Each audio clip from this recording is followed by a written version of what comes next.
Mo tong mga ibon na to, ay mga manok. Maamo sila sa tao.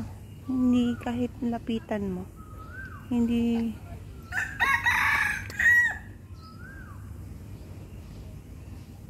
Ayan. Dalawang kumpol sila. Tapos may nakita pa ako dun sa kabilang yun. Habang naglalakad ako.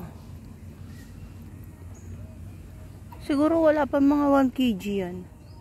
Mapayat. Ilabuyo nga eh. Pero, ayan ang mga kinakain nila mga galing lang sa mga minsan binibigay ng tao. O kaya yung minsan yung iba.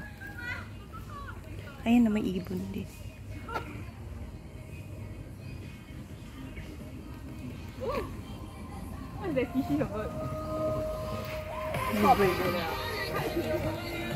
Iba ang kulay. Anong klaseng ano to? Ayan. Lumipad na.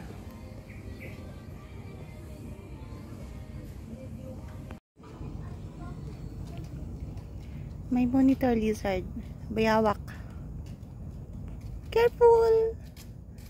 Careful! Thank you.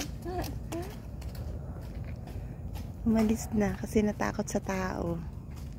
Maliit pa siya. Gusto ko makakita ng malaki. Nawala na.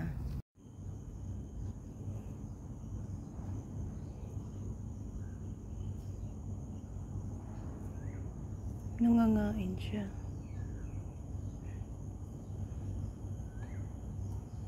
Ang ano pala ng feather niya. Ganyan lang itsura. Pero maliit pa. Maliit pa yung squirrel na to. Kasi yung kanyang buntot ay parang lagas or baby pa kasi siya. Ayan no. Hindi pa masyadong ano yung kanyang buntot. Ayan, takot yan. Tumakbo na.